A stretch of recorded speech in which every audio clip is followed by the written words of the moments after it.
Welcome back to another episode of Rock Boys Football, continuing with our summer scouting series. As we take a look at the Texas Tech Red Raiders, this is a program that I am extremely excited about, not only heading into 2023, but the future of this program in the Big 12.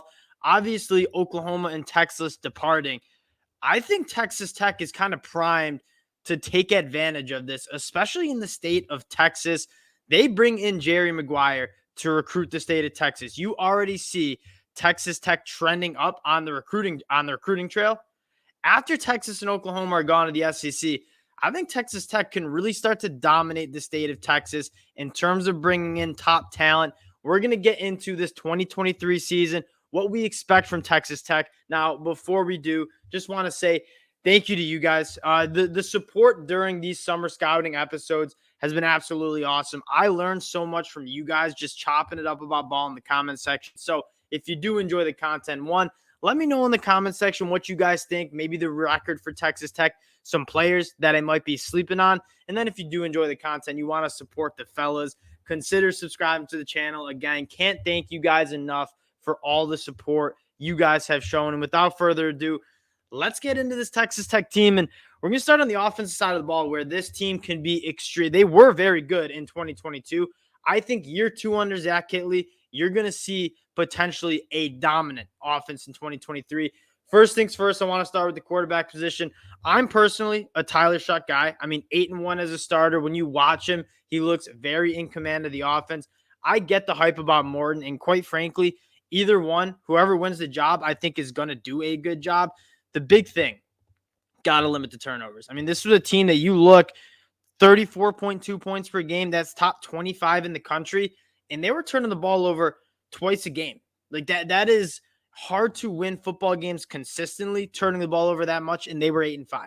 You imagine if they cleaned that up. And obviously Donovan Smith, no shade on Donovan Smith, but definitely was a major contributor to those turnovers. He's transferred to Houston.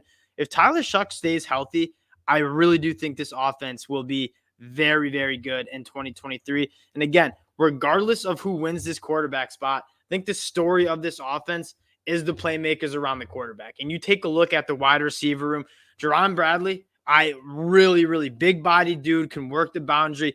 Love his game. Miles Price, a guy that does a little bit of things differently, but in terms of short area quickness, working after the catch, I like what Miles Price brings. A guy that I would say keep an eye on that Texas Tech fans might not be too familiar with, the transfer from Austin Peay, Dre McCray. The last 2 years, 1,800 receiving yards at the FCS level. From what I've read in the spring practice notes, dude is different with the speed. Again, I haven't seen much of him, but from what I've read, like this guy can have game-breaking speed. And you look at what Zach Kittley wants to do on the offensive side of the football. He wants to get his playmakers in space and let them be playmakers. Dre McCray is a guy that if you can get the football to him in space, I think this team can be extremely dangerous, especially Dre McCray. And then you balance it out. You got a big tight end in Baylor Cup who is a former top 60 national recruit coming out of high school, 6'7", bigger body. When you get into the red zone, I think you're going to be able to use him. It's going to be a little bit by committee. I mean, I don't even mean to disrespect guys like Xavier White, who I believe made the transition from running back to wide receiver. It's going to be a committee, but that's kind of how Zach Kittley offenses have worked, even dating back to his times at Western Kentucky. There's not normally one guy, if you will. It's hey, we're going to spread you out. We're going to have a bunch of playmakers on the field, and they're all going to be able to eat a little bit. I think this is how that Texas Tech wide receiver room is going to look like. They certainly have the personnel to do so. Heading to that running back spot, I love SaRodorick Thompson. Sad he's gone, but Taj Brooks, I think, especially in terms of what Zach Kittley wants to do, like I think he's the running back for this offense, right? He's a guy that's really good in space, very good at making people miss, can catch out of the backfield, kind of checks all the boxes that Zach Kittley wants to do in this offense. And they're not going to hammer the ball. Like this is an air raid offense, but Taj Brooks is a guy that can catch out of the backfield. I will say that I do think they need another running back to step up. I don't know if you want Taj Brooks getting 20, 25 touches a game. And so looking at some of those younger guys to potentially step up as well to kind of replace the workload that SaRodorick Thompson had in 2022 would be something. Maybe I'll ask the fans for that. Like, what young running back am I looking for in this Texas Tech offense to potentially just balance out Taj Brooks' workload? I'm interested to hear you guys' thoughts on that in the comments section. And working at this offensive line, it's a solid group. It's not a dominant group. It's not going to be the best group in the Big 12. It's not going to be a top 10 group in the country, but I think it's good. Like Cole Spencer, former Western Kentucky kid, Monroe Willis, former Oklahoma State kid. This was not a bad group in 2022. I think it's going to be pretty solid in 2023. And even when you look at it, like this Texas Tech offense, the ball's going to come out quick. So it's not like you need to hold up in pass protection that long. I do like how they got a veteran and Rusty Stats who played with Zach Kitley at Western Kentucky, knows the protections. Having a redshirt senior center is always a good thing in terms of calling out protection. If teams want to blitz Texas Tech to slow down that passing attack, having a center who can pick up blitzes, call out protection, I do think is something not to kind of overlook. Now, I think the story of this Texas Tech team, this Texas Tech offense is going to put up points. I don't think many people would argue that.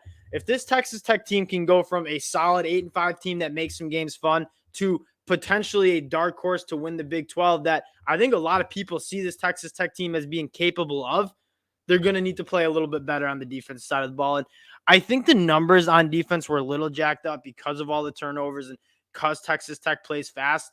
The numbers weren't, I don't think this defense was as bad as some of the numbers, right? Like allowing almost 30 points per game, which is what, 92nd in the country.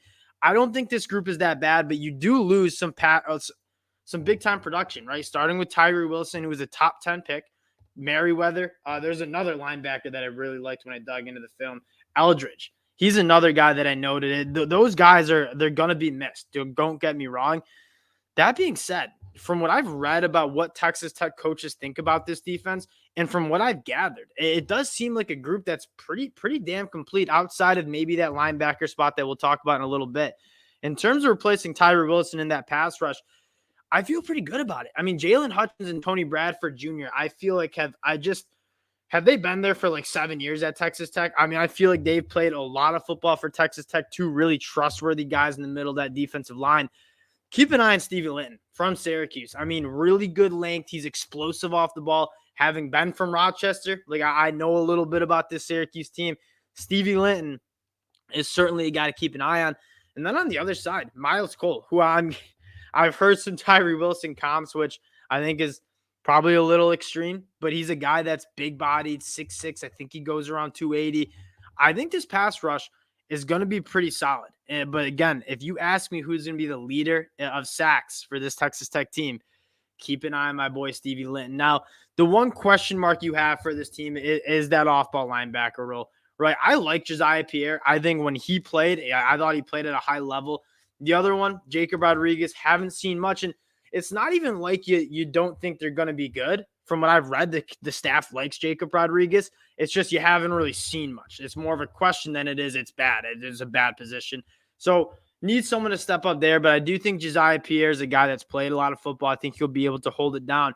This is a secondary, though, that I'm really excited about. Like in terms of the personnel, starting with the transfer CJ Baskerville, that star position on the defensive side of the ball for Texas Tech, other teams like Baylor as well, it's an important position.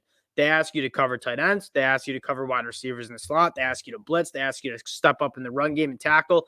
CJ Baskerville is a guy that has done it at a high level at San Diego State, and if they can get some good play out of him in 2023, I really like that.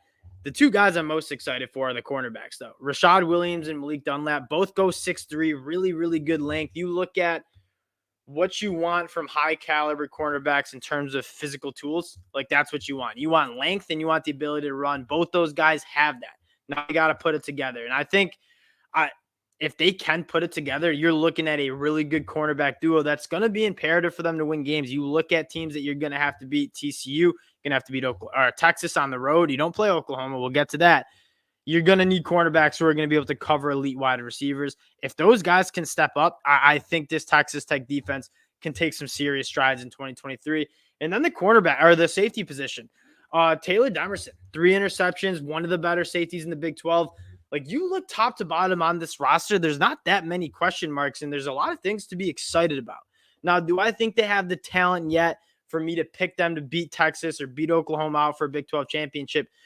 Probably not. That being said, this was a very competitive team in 2022. They went 8-5, and I think they left a lot of meat on the bone. Like if you turn, It's wild to watch this team go 8-4 in the regular season and turn the ball over as much as they did. If they clean that up and they play a little bit better on defense, which I think they can, this is a team that not a lot of teams in the Big 12 are going to want to play, just as Texas last year. What's even more, I think, exciting about this Texas Tech team, and we're going to pull up their schedule. I love how this schedule plays out. You go on the road to Wyoming. I think that's an easy win. I'm not prepared to pick Texas Tech to beat Oregon at home. That being said, night game, Lubbock, Texas against a Pac-12 team that might not be used to the ruckus that Texas Tech's about to bring that Saturday night. I think it's a very interesting game. I can promise you I'll have that on my TV. Now, you look at the Big 12 schedule, I think that's where you're really excited about. Get on the road at West Virginia, probably a team that I'm not that down on as much as the national media is. But if Texas Tech is as good as I think they are, they should take care of business. You go on you get Houston at home. And the thing that you're focusing the most on is that you really like where they're going on the road versus the teams you have at home. You take a look at their road schedule. West Virginia should be a winnable game. Baylor, very winnable game. BYU, winnable game. It's hard to win, but it's hard to win out there in Utah, but it's a winnable game. On the road at Kansas and then Texas. We'll talk about that later. But then the games that are kind of the must wins to potentially have a spot in the Big 12 championship are Kansas State and TCU. You get both those teams at home, which I think is massive. I mean, those both teams that I don't know if I'm picking Texas Tech to win, but you getting them both at home, I think is massive. I don't think it's crazy for it to be on the road, Texas, Friday, November 24th for a chance to play in a Big 12 championship game. And again, that was a team that you were able to knock off in 2022. I think this team should be much improved in 2023. It's a bona fide dark horse. You've seen all the national media. They're on Texas Tech as a dark horse, and I certainly agree. But I think what's even more promising and intriguing and exciting if you're a Texas Tech fan is the future in the Big 12. Because I do think if you're looking for a new face of the conference to replace Texas and Oklahoma, I think Texas Tech, is certainly right up there under Jerry McGuire, who hand up, wrong about Jerry McGuire. He's kind of my guy now. I really liked what he did with Texas Tech. It was a very fun team to watch. I was a little skeptical of the hire, but man, the recruiting's going up. They're winning football games on Saturdays. This Texas Tech team, keep an eye on them in 2023. Again, appreciate the support you guys have shown the fellas. If you do enjoy the content, consider subscribing to the channel, and we'll talk to y'all later.